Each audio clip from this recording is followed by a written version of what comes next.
আসসালামু আলাইকুম। আশা করি সকলে ভালো আছো। মাইমেসিং বোর্ডে আসা এই প্রশ্নটা এখন সমাধান করব। এখানে গ নাম্বার বলা হয়েছে বর্তনীর তুল্য ধারকত্ব নির্ণয় করো। তাহলে তুল্য ধারকত্ব কিভাবে বের করে দেখো, এখানে তিনটা ধারক দেওয়া আছে। ধারক C1 আর C3 আছে সমান্তরালে। তো যদি এরা সমান্তরাল থাকে তাহলে আমরা কি লিখতে পারি? সমান্তরাল থাকলে CP equal to C1 plus C3। যদি সমান্তরাল থাকে তাহলে আমরা কিন্তু নর্মালি যোগ করে দিব। তাহলে এখানে আসে 3 plus 2 equal to 5 micro farad.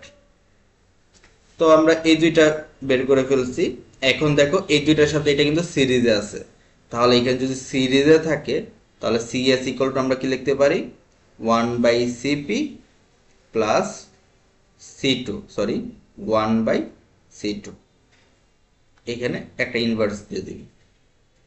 তাহলে দেখো এই মানগুলো বসাই। সিপি এর মান কত?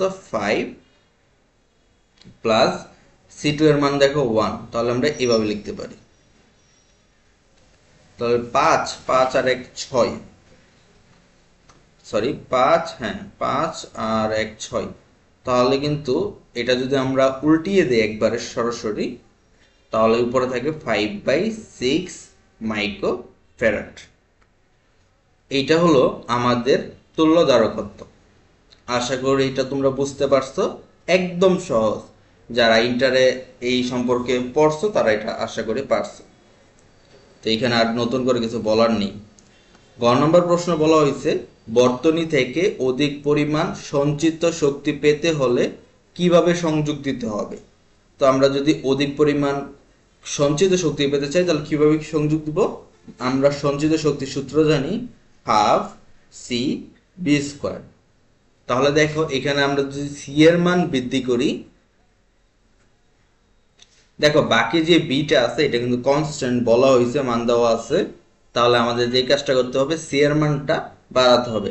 সি এর মান যদি আমরা বাড়াই তাহলে কিন্তু আমরা সঞ্চিত শক্তি আরো বেশি পাবো। তাহলে সি এর মানটা কিভাবে বাড়াবো? দেখো এই তিনটাকে যদি আমরা সমান্তরালে যুক্ত করি তাহলে কিন্তু আমরা সর্বোচ্চ ধারক পেয়ে থাকি। তাহলে আমরা কি করব? দেখো এই যে এই তিনটাকে আমরা সমান্তরালে যোগ করব। তাহলে CP equal to C1 plus C2 plus C3।